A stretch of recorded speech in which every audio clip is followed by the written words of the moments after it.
Well, hello. I made it to Bangkok, and so far all is fantastic.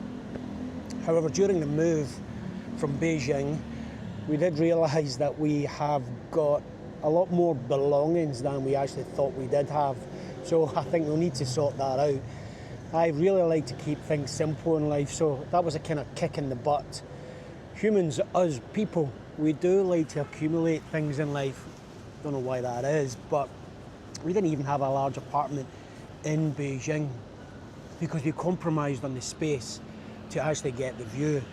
And previously, I think I've shared some of that view, but some people have asked me before to share the apartment that we lived in. So here you go. Enjoy, have a look. Although it's pretty old looking. Like I said, we compromised on some things for the view. And I know they are going to refurbish them as soon as people and we've moved out. Anyway, enjoy that view.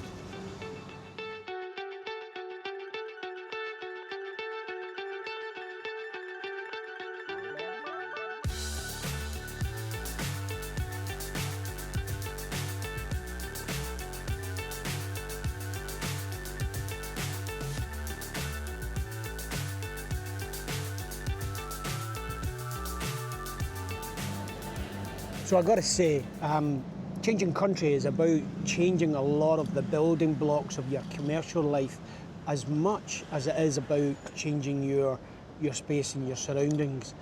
Changing things such as like bank accounts, payment apps, phone numbers, visas and all that stuff.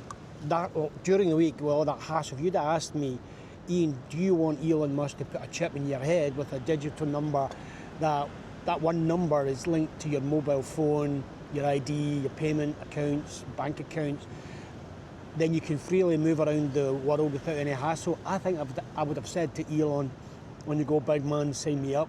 Now that most of that is complete, then nah, because that would mean giving someone the power just to switch you off. And I'm not ready to be switched off yet. So, Bangkok.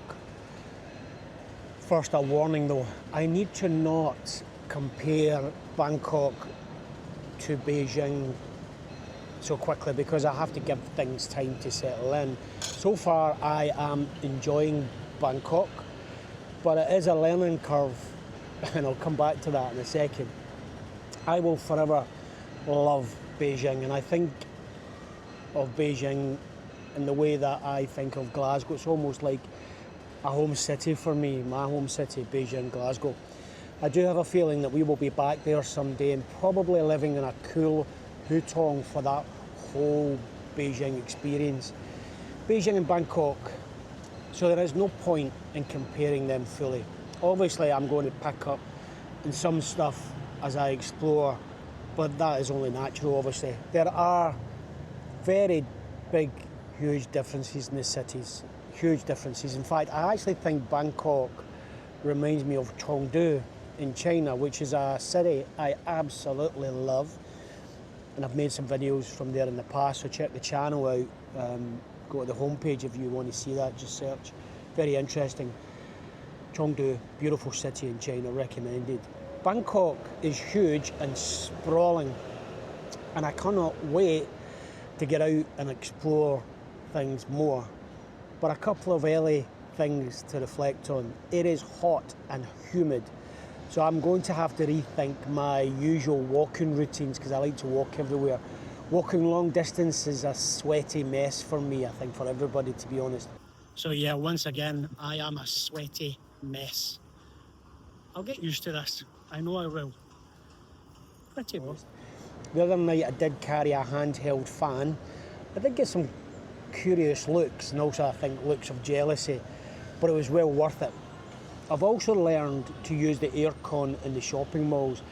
A local Thai person here explained to me that was why we have so many shopping malls here.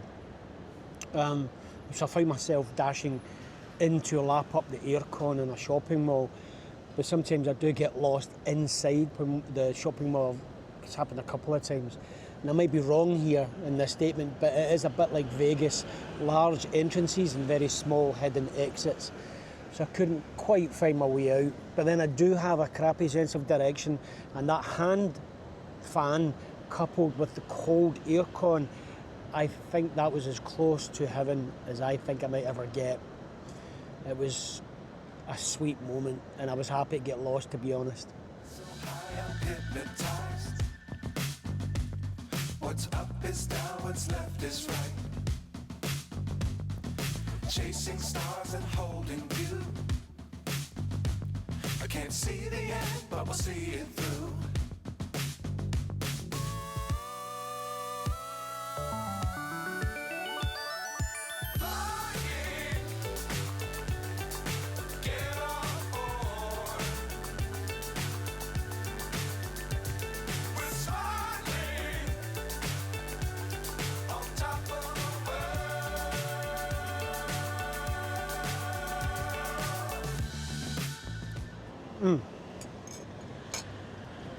Bangkok city is noisy with traffic. There are far more petrol-powered cars and bikes here than Beijing, which makes a huge difference. The increased noise was something that I noticed right away, and there is a lot of honking of horns here. And then at traffic lights, there's wave after wave of motorbikes and scooters. When the light changes and they all start to pull away, which is a bit like the get-go from a cartoon I used to watch when I was younger called Wacky Races. I was really fascinated by that volume of bikes ripping it as they pull away from the traffic lights. There's a beautiful beauty in that collective harmony, to be honest. Anyway, funny sis. The people in Thailand are fantastic, so helpful and kind, very respectful, which is why I prefer Asia over the UK at the moment, which is another video I will make soon, because I do not have the energy for the UK these days. It's a country that is on a path to fall apart into its constituent components with any luck. So the Thai people, they are fantastic, so helpful, so kind, so respectful. People for me make a city. My hometown of Glasgow in Scotland in general, is such a great place because of the people.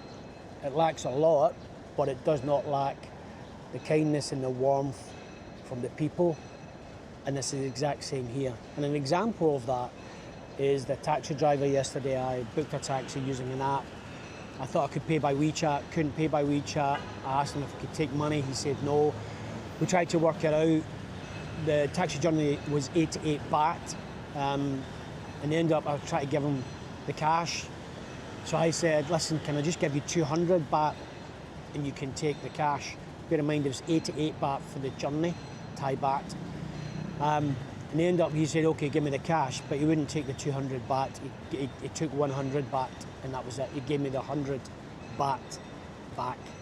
For me, that says a lot about Thai people. Yeah.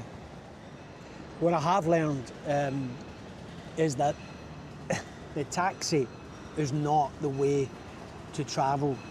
But obviously moving to Bangkok is a learning curve. The traffic here is bad. I took the taxi, to be honest, to make sure that I got to the right location I needed to get to be at first. And the last thing I wanted to do was get lost and end up a complete sweaty mess, because it was for the visa and a few other things. Taxi drivers were great. They were awesome fun. They had a manageable level of English, and with the help of WeChat translation, we managed to have a good conversation, a good laugh actually. They are good at trying to sell additional services, like the trips to see the elephants or the floating market, which incidentally is on my agenda at some point, so stay tuned. They also want to try and make connection to hook up for I would say a future off the book job as a driver, which kind of makes sense. They want to take you to Pattaya and make money from that. They did say people are unhappy at the moment because of the cost of living, too many taxis, the traffic is so bad that it's hard to make a good living because of one job lasts for a long time because they're stopped for most of that time, stopped in traffic for that journey.